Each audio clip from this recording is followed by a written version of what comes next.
లంకె బిందెలు. ఒక జమీందారు గారి గ్రామంలో ఒక నిరుపేద రైతు ఉండేవాడు. అతని దుస్థితి చూసి జమీందారు అతనికి కొద్దిపాటి బంజరు పొలం ఇచ్చి బతికి ఉన్నంత కాలము అనుభవించమన్నాడు. ఒకనాడు రైతు తన చెక్క దున్నుతూ ఉండగా నాగలికి ఏదో అడ్డు తగిలింది. తవ్వి చూస్తే లంకె బిందెలు కనిపించాయి. వాటి నిండా బంగారు కాసులున్నాయి. ఆ బిందెలను ఎలాగైనా పరాయివాడి కన్ను పడకుండా ఇంటికి చేర్చుకుంటే తన దరిద్రం తీరిపోతుంది. ఈ లంకె బిందెల మాట మరో ప్రాణి చెవిని పడిందో వాటిలో ఒక్క కాసు కూడా తనకు దక్కదు. అంతా జమీందారు చెవులు మెలేసి తీసుకుంటాడు. అయితే ఆ బిందెలు చాలా బరువున్నాయి. తాను ఒక్కడు వాటిని ఇంటికి చేర్చటం అసంభవం. తన భార్య కూడా సహాయపడాలి. కాని దాని నోట నువ్వు గింజ నానదు. అది ఒట్టి వెర్రిబాగులది. రైతు ఎంతోసేపు దీర్ఘంగా ఆలోచించి చివరకు కర్తవ్యం నిర్ణయించుకున్నాడు. చీకటి పడగానే అతను కొన్ని చేపలు, ఒక కోడి కొన్నాడు. చేపలను తెచ్చి తన దొడ్లో ఉన్న ఉచ్చులలో పెట్టాడు. కోడి పెట్టను తీసుకుపోయి చెరువులో వేసిన వలలో పెట్టేశాడు. తర్వాత ఖాళీ చేతులతో ఇంట్లోకి వెళ్ళాడు. ఎప్పుడూ ఒత్త చేతులు ఆడించుకుంటూ వస్తావు, వంట ఏం చెయ్యను అని పెళ్ళాం లబలబలాడింది. ఊరికే అరవకు, దొడ్లో ఉచ్చులు వేశాను, ఏవైనా పడ్డాయేమో చూద్దాం పదా. చెరువులో వల వేసి వచ్చాను, అందులో కూడా ఏమైనా చిక్కి ఉండొచ్చు అన్నాడు రైతు. ఇద్దరు బయలుదేరారు. ఉచ్చుల్లో చేపలు దొరికాయి. వలలో కోడి చిక్కింది. ఎంత చిత్రం, ఎంత చిత్రం అన్నది రైతు పెళ్ళాం. ఇదేం చూశావు, ఇంతకన్నా చిత్రం చెబుతా విను. మన పొలంలో లంకె బిందెలు దొరికాయి. అర్ధరాత్రి వేళ మనం పోయి వాటిని తెచ్చుకోవాలి. ఎవరికీ తెలియరాదు సుమా. తెలిస్తే ఆ బిందెల్లో ఉన్న బంగారం మనకు దక్కదు. జాగ్రత్త అన్నాడు రైతు. ఇద్దరు చీకట్లో పడి పొలానికి వెళ్ళారు. అక్కడ ఒక చోట ఎర్ర నీళ్లు, ఒక మండ సిద్ధంగా ఉంచాడు రైతు. ఆ చీకట్లో అతను మండను ఎర్ర నీళ్లలో ముంచి తన పెళ్ళాం మీద విదిలించాడు. వాన కురుస్తోందేమిటి అంటూ పెళ్ళాం తల ఎత్తి చూసింది. ఎక్కడా చిన్న మబ్బు తునక కూడా లేదు. నక్షత్రాలు మెలమెలా మెరుస్తున్నాయి. మబ్బు లేకుండా వానేమిటి అన్నది రైతు పెళ్ళాం. మబ్బు లేని వాన నెత్తురు వాన, నీకు తెలీదా అన్నాడు రైతు. అట్టాగా అన్నది రైతు పెళ్ళాం ఆశ్చర్యంగా.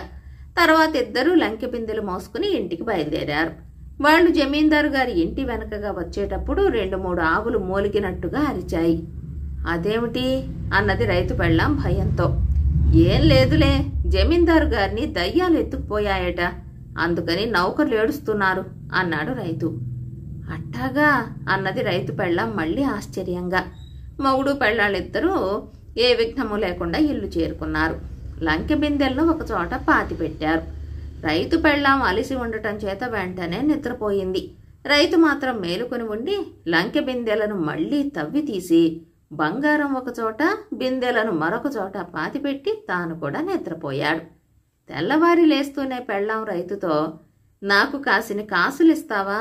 మంచి చీరలు, నగలు కొనుక్కుంటాను. మనం ఇప్పుడు డబ్బు గలవాళ్లం కదా అన్నది. పిచ్చిదానా, మనం ఎడాపెడా బంగారం వాడుతుంటే మన రహస్యం అందరికీ తెలిసిపోదు అన్నాడు రైతు. ఇద్దరూ మాట అనుకుని చివరకు పోట్లాడుకున్నారు. రైతు పెళ్ళాం బావి దగ్గరకు వెళ్ళి పొరుగింటావిడ కనపడ్డ మరుక్షణమే, నా మొగుడెంత పిసినుగొట్టో చూసావుటమ్మా అన్నది. ఎందుచేత అన్నది పొరుగావిడ. మళ్ళీ ఎవరితోనూ అనమాకు, మాకు పొలంలో లంకె బిందెలు దొరికాయి. వాటి నిండా బంగారపు కాసులు. కోకలు కొంటానంటే నా మొగుడు ఒక్క కాసు ఇస్తే ఒట్టు అన్నది రైతు భార్య. మళ్లీ రాత్రి పడేలోపుగా లంకె బిందెల వార్త గ్రామంలో చాలా మందికి తెలిసిపోయింది. మరి 2-3 రోజులకు ఈ మాట జమీందారు గారి దాకా వెళ్ళింది. ఆయన ఉగ్రుడై రైతు ఇంటికి వచ్చి, దుర్మార్గుడా, నమ్మక ద్రోహి, పాపం గదా అని నీకు పొలం చేసుకోమని ఇస్తే ఆ పొలంలో దొరికిన లంకె బిందెలు కాజేస్తావా? అవి నీ బాబుగాడి సొమ్మా అని రంకెలు పెట్టాడు. రైతు లోపల బెదురుతున్నా పైకి తొణకకుండా, లంకె బిందెలేమిటి బాబు, మీతో ఎవరన్నారు అన్నాడు. నువ్వు నీ పెళ్ళాము కలిసి ఆ లంకె బిందెలను తెచ్చుకున్నారటగా, ఊళ్ళో అందరికీ అదే చెప్పిందట అన్నాడు జమీందారు. రైతు పెళ్ళాం కేసి చోర చూశాడు. ఆ పిచ్చిది మొగుడితో, అట్టా చూస్తావే, నువ్వు నేను కలిసి లంకె బిందెల పొలం నుంచి మోసుకురాలా? వాటి నిండా బంగారపు కాసులు లేవు అన్నది. అదెప్పుడు అన్నాడు రైతు ఆశ్చర్యం నటిస్తూ. నేను మర్చిపోయాను అనుకున్నావా? ఆ రాత్రేగా మన ఉచ్చుల్లో చేపలు పడింది. చెరువులో వలేస్తే కోడి పడింది కూడాను అన్నది భార్య. చుట్టూ మోగిన జనం ఈ పిచ్చి మాటలకు నవ్వసాగారు. ఏం నవ్వుతారు?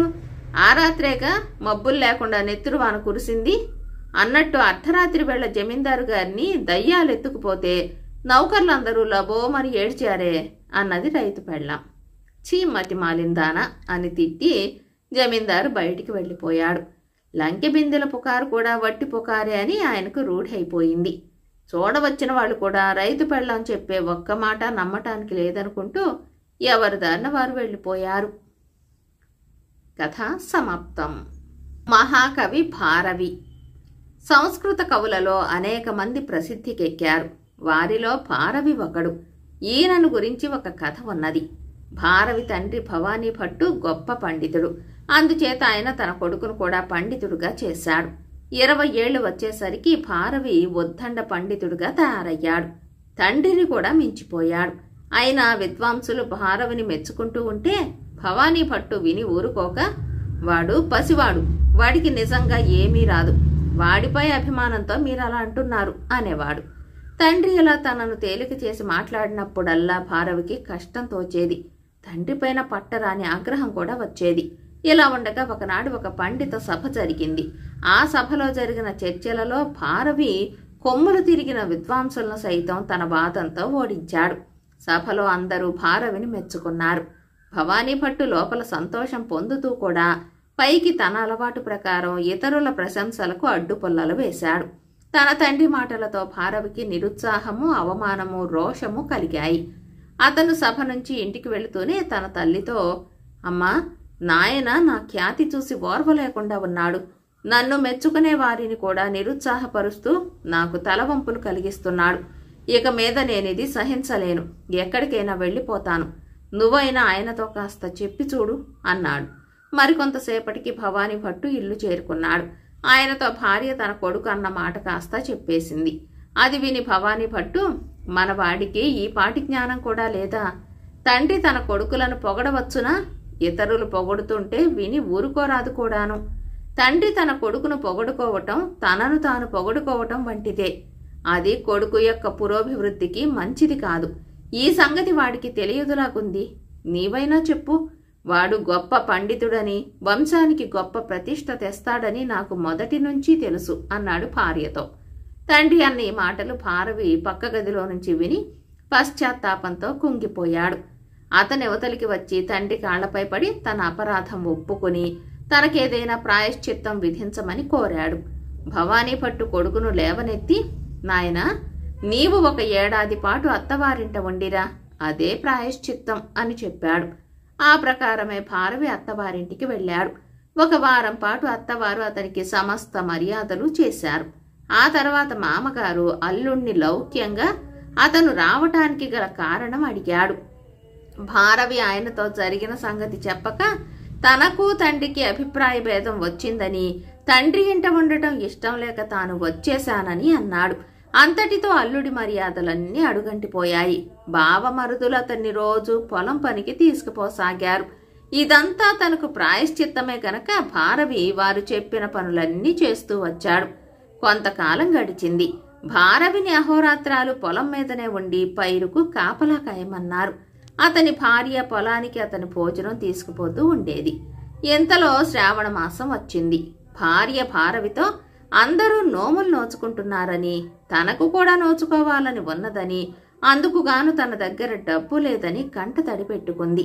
భారవి పొలం కాపలా కాస్తూనే కిరాతార్జునీయం అనే ప్రబంధం రాస్తున్నాడు.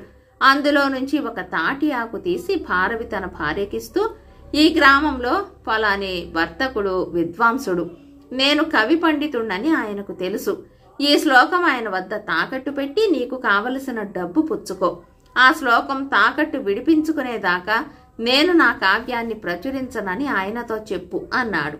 భారవి భార్య తన భర్త ఇచ్చిన శ్లోకాన్ని, ఆయన ఘంటాన్ని పట్టుకుపోయి ఆ వర్తకుడికి ఇచ్చింది. అతను ఆమె చెప్పిందంతా విని పద్దు రాసి ఆమెకు కొంత సొమ్మిచ్చి పంపి ఆ శ్లోకం గల తాటాకును ఘంటాన్ని 1 వెదురు గొట్టంలో పెట్టి చూరులో దోపాడు.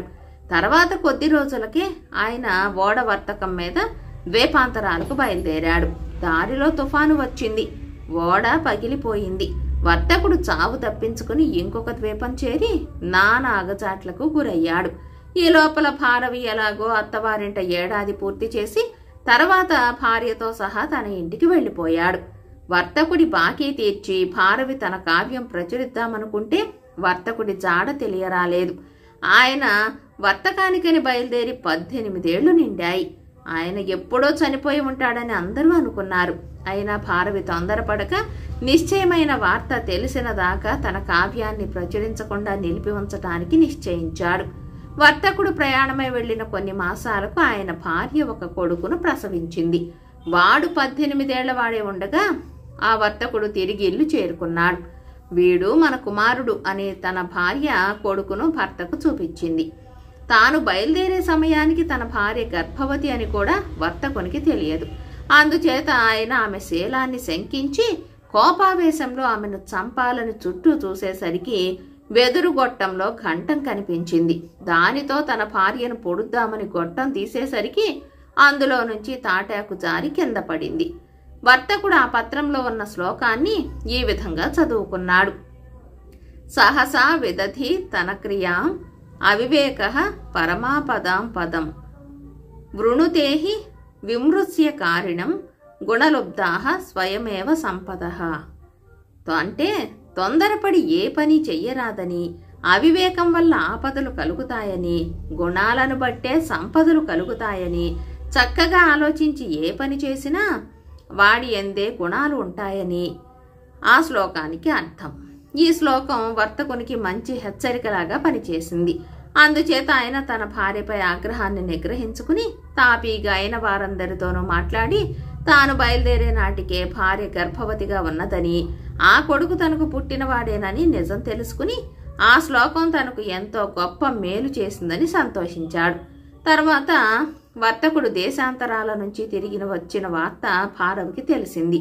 ఆయన డబ్బు తీసుకుని తన శ్లోకాన్ని తాకట్టు వదిలించుకోవడానికి వచ్చాడు. ఈ శ్లోకం తాకట్టులో ఉన్న కారణంగా భారవి ఇన్ని సంవత్సరాలు తన కావ్యాన్ని ప్రచురించకుండా ఉంచాడని విని వర్తకుడు ఆశ్చర్యపోయాడు. ఆయన భారవితో, అయ్యా, మీ నిజాయితీ అపూర్వమైనది. ప్రపంచంలో మరెవ్వరూ కూడా ఇలా మాటకు కట్టుబడి ఉంటారని నేను అనుకోను. ఇక మీ బాకీ మాట అంటారా? అది నేను ఎలాగూ తీసుకోను. మీ శ్లోకం నా భార్య ప్రాణాలను, నా కొడుకు ప్రాణాలను కాపాడింది. ఆ శ్లోకానికి విలువ కట్టడం ఎవ్వరి తరము కాదు అంటూ జరిగినదంతా చెప్పాడు. వర్తకుడు తన బాకీ సొమ్ము తీసుకోకపోగా భారవికి 116 బహుమానం కూడా ఇచ్చి సత్కరించి పంపాడు. కథ సమాప్తం. బేతాళ కథ. ముగ్గురు పెళ్లి కొడుకులు. పట్టుబడివని విక్రమార్కుడు మళ్లీ చెట్టు వద్దకు వెళ్లి దానిపై నుంచి శవాన్ని దించి భుజాన వేసుకుని ఎప్పటిలాగే మౌనంగా శ్మశానం కేసి నడవసాగాడు.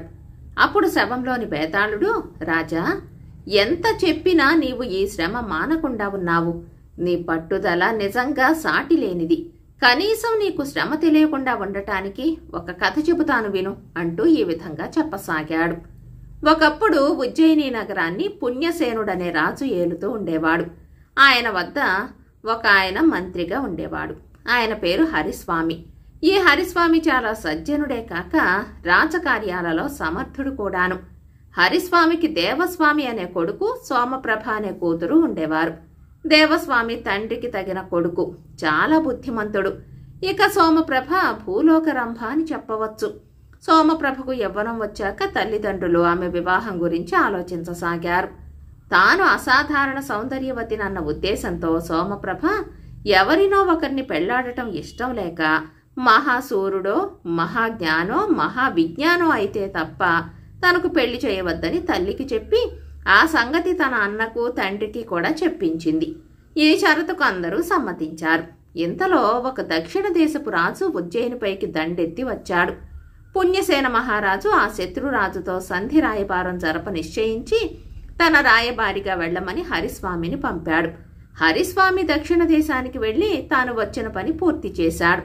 ఆ సమయంలో ఒక యువకుడు హరిస్వామి వద్దకు వచ్చి, అయ్యా, మీ కుమార్తె గొప్ప సౌందర్యవతి అని విన్నాను. ఆమెను నాకిచ్చి పెళ్లి చెయ్యండి అని అడిగాడు. దానికి హరిస్వామి, నాయనా, నా కూతుర్ను చేసుకునేవాడు గొప్ప సూర్యుడైనా కావాలి, జ్ఞాని అయినా కావాలి, విజ్ఞాని అయినా కావాలి. నీవు ఏ తరగతి కిందికి వస్తావు అని అడిగాడు. నేను విజ్ఞానిని అన్నాడా యువకుడు. ఏది నీ విజ్ఞానం కొంచెం ప్రదర్శించు అన్నాడు హరిస్వామి. ఆ యువకుడు తన విజ్ఞానంతో ఒక విమానం తయారు చేసి ఉన్నాడు. అతను హరిస్వామిని అందులో ఎక్కించుకుని ఆకాశ మార్గాన లోకాలన్నీ తిప్పి తెచ్చాడు. భేష్, నీవు మా అమ్మాయికి తగినవాడివే. ఇంకొక వారంలో ఉజ్జయినికి రా. ఆనాడు పెళ్లికి మంచి ముహూర్తమున్నది. నీకు మా అమ్మాయినిచ్చి చేస్తాను అని హరిస్వామి ఆ యువకుడికి మాట ఇచ్చాడు. ఇది జరిగిన సమయంలోనే ఉజ్జయినిలో మరొక యువకుడు హరిస్వామి కొడుకైన దేవస్వామి వద్దకు వచ్చి, నాకు మీ చెల్లెల్నిచ్చి పెళ్లి చేస్తారా అని అడిగాడు. దేవస్వామి అతనితో, గొప్ప సూర్యుడో జ్ఞానో విజ్ఞానో అయితే తప్ప మా చెల్లెలు పెళ్ళాడదు. నీవు దేని కిందికి వస్తావు అని అడిగాడు. నేను సమస్త శస్త్రాస్త్ర విద్యలతోనూ ఆరితేరిన వాణ్ణి అంటూ ఆ యువకుడు తన విద్యాపాఠవాన్ని దేవస్వామికి ప్రదర్శించి చూపాడు.